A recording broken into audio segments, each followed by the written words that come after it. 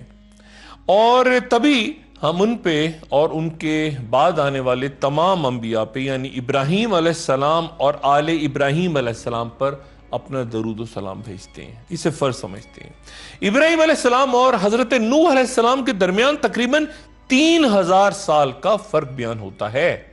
نمرود کی آگ سے محفوظ ہو جانے کے بعد ابراہیم علیہ السلام عراق سے اپنے بھتیجے حضرت لوط علیہ السلام کے ساتھ اللہ کے حکم سے ارض مقدس کی طرف ہجرت کر گئے تھے، اور اللہ تعالیٰ نے تمام دنیا میں زمین کا یہ جو ٹکڑا منتخب کیا، اسے ارض مقدس قرار دیا اور طے کر دیا کہ حضرت ابراہیم علیہ السلام کا دین وہیں رہے گا۔ گویا اللہ تعالیٰ نے جب طے کر دیا کہ ابراہیم علیہ السلام کا دین وہاں رہے گا، تو پھر وقت کے خاتمے سے پہلے آخر الزمان میں دیگر مذاہب وہاں موجود نہیں ہوں گے، کیونکہ صرف حق اور سچ کا دین ہی ارض مقدس کا نصیب ہوگا۔ یروشلم کی تقدیر میں یہ لکھا جا چکا ہے کہ وہ حق اور سچ کی تصدیق ہوگا، یعنی وہ شہر گواہی دے گا، وہ مقام گواہی دے گا۔ آج یروشلم کے در و دیوار دیکھ کے بہت سے ماہرین آثار قدیمہ اس پرانی بستی میں دفن وہ عمارتیں تلاش کرتے ہیں جو بارہا اجڑنے کے باعث اب نظروں سے دور ہو چکی ہیں، اجڑ ہو چکی ہیں، لیکن وہاں جانے کے بعد انسان کے ذہن میں ان کا تصور زندہ ہو جاتا ہے، ایک خاکہ ہوتا ہے کہ یہاں کبھی کیا کچھ تھا۔ پہلی بار یہ شہر حضرت داؤد علیہ السلام کے دور میں تعمیر ہوا، جن کا نام مبارک قرآن میں 16 مرتبہ آیا ہے، اور جو پہلے پیغمبر ہیں یعنی داؤد علیہ السلام، جنہیں بادشاہت بھی عطا ہوئی۔ حضرت داؤد علیہ السلام حضرت آدم علیہ السلام کے علاوہ وہ واحد پیغمبر ہیں جنہیں قرآن میں خلیفہ کے نام سے پکارا گیا۔ انہیں بادشاہت عطا ہونے سے ہزاروں سال قبل مسیح بنی اسرائیل سے فلسطین کے اکثر علاقے چھینے جا چکے تھے۔ حضرت سموئیل علیہ السلام جب حکمراں تھے لیکن بہت ضعیف ہو چکے تھے، تو بنی اسرائیل نے دشمنوں کے مقابلے پر دعا کی اللہ تعالیٰ سے کہ یا اللہ ان کی مدد کے لیے کوئی بادشاہ بھیج،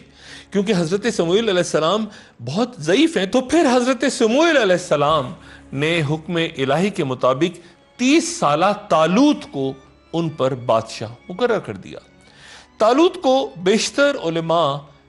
پیغمبر تسلیم نہیں کرتے، اور انجیل میں انہیں ساول کے نام سے پکارا گیا ہے۔ طالوت کی بادشاہت کی نشانی کے طور پہ فرشتوں کے ذریعے وہ تابوت سکینہ بنی اسرائیل کو واپس مل گیا، اور تبھی چند علماء انہیں بنی اسرائیل کا ایک پیغمبر بھی تصور کرتے ہیں۔ تابوت سکینہ کیا ہے؟ قصص الانبیاء کے مطابق اس میں توریت کا اصل نسخہ، پتھر کی 2 تختیاں جو حضرت موسیٰ علیہ السلام کو کوہ سینا پہ دی گئی تھیں،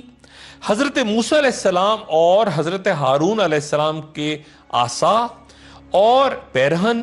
اور ایک برتن جس میں من و سلوہ محفوظ تھا، تاکہ آنے والی نسلیں اللہ تعالیٰ کے اس احسان کو یاد رکھیں جو ان پہ صحرا میں بھٹکنے کے دوران فرمایا گیا تھا، وہ سب تابوت سکینہ میں موجود ہیں۔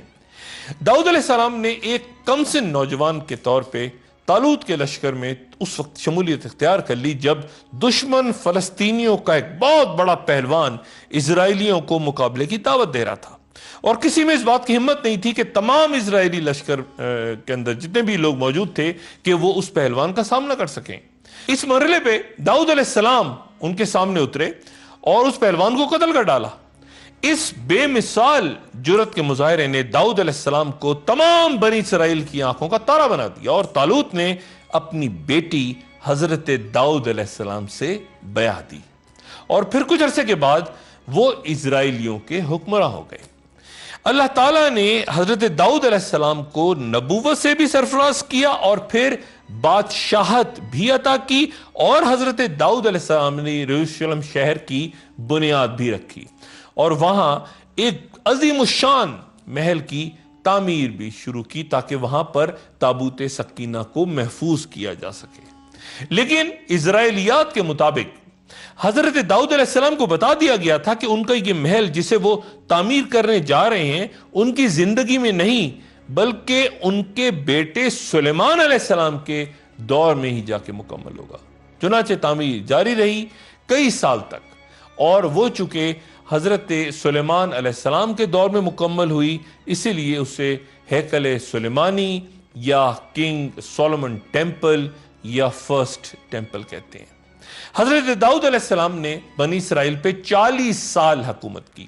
اور پھر ان کے صاحبزادے نے یعنی حضرت سلیمان علیہ السلام نے، جن کی حکمرانی کا منفرد امتیاز یہ تھا کہ وہ حیوانات بھی ان کے تابع تھے، اور جن کا قرآن مجید میں 17 مقامات پہ ذکر ہے، اور جن کی سلطنت کے بارے میں قرآن شریف کی یہ آیت کہ اے میرے پروردگار مجھے بخش دے اور میرے لیے ایسی حکومت عطا کر جو کہ میرے بعد کسی کے لیے بھی میسر نہیں، بے شک تو بہت عطا کرنے والا ہے۔ اسرائیلی روایت کے مطابق ہیکل سلیمانی کی تکمیل کو 7 سال لگے۔ ان کا یہ بھی عقیدہ ہے کہ ہیکل سلیمانی 410 سال تک اپنی جگہ پہ موجود رہا۔ حضرت سلیمان علیہ السلام کے بعد بنی اسرائیل آپس میں لڑ پڑے،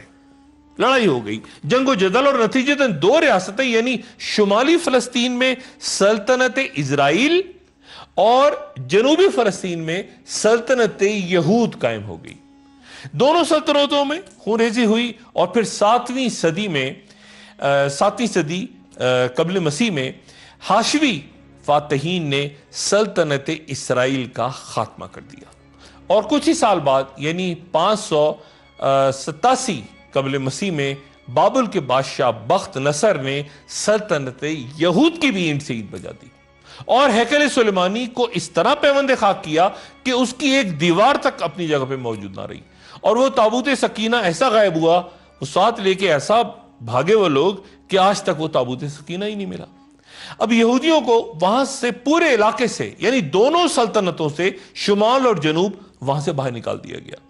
70 سال بعد ایرانی بادشاہ سائرس اعظم نے پھر یروشلم کو دوبارہ تعمیر کر کے یہودیوں کو وہاں پہ آنے کی جگہ دے دی۔ انہوں نے پھر ہیکل سلیمانی کی تعمیر شروع کر دی۔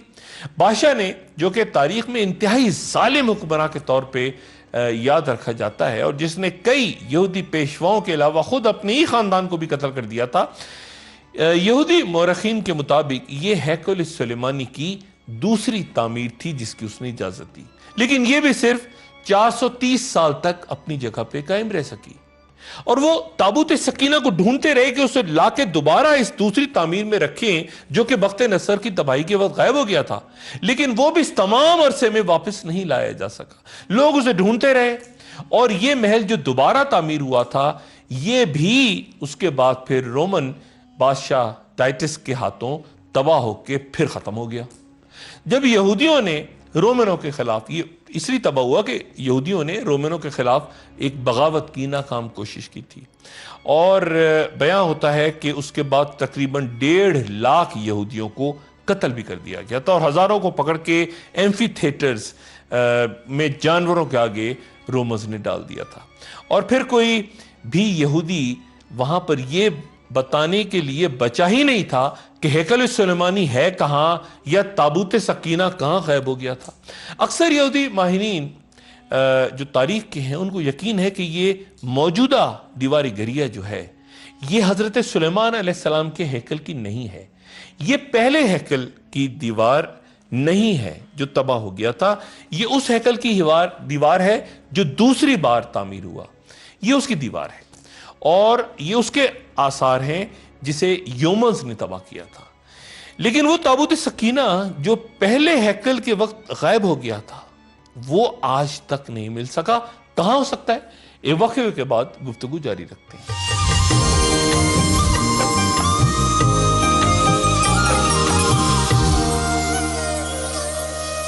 خوش آمدید۔ کچھ یہودیوں کا خیال یہ ہے کہ تابوت سکینہ اردن کے جبل نیبو کے غاروں میں کہیں گم ہے، جس کا ذکر انجیل میں بھی ہے، اور کہا جاتا ہے کہ حضرت موسیٰ علیہ السلام کی تدفین بھی کہیں انہی پہاڑوں میں ہوئی تھی۔ کچھ مورخین جبکہ یہ کہتے ہیں کہ یہ تابوت کہیں ایتھوپیا کے ایک چرچ میں موجود ہے، اور ایسے ہی کئی دعوے برطانیہ، روم، فرانس سمیت دنیا کے کئی علاقوں کے بارے میں کئی لوگ کرتے رہے ہیں۔ دوسرے ہیکل کی مکمل تباہی کے بعد جب وہاں عیسائی حکمراں ہرقل کی حکومت قائم ہوئی تو یہ وہ دور ہے جب رسول اللہ صلی اللہ علیہ وآلہ وسلم کی عرب میں ولادت ہوئی۔ اس دوران وہ یہودی جو یروشلم کی تباہی کے بعد جگہ جگہ اپنی بستیاں آباد کر کے قبائل کی شکل میں مختلف جگہ پہ آباد ہو گئے تھے، اکثر وہ عرب علاقے میں آ گئے تھے اور مقامی بدو قبائل اور قریش سے اپنے وہ رشتوں کا ذکر کرتے رہتے جو کہ ابراہیم علیہ السلام کی اولادوں کے درمیان قائم تھا۔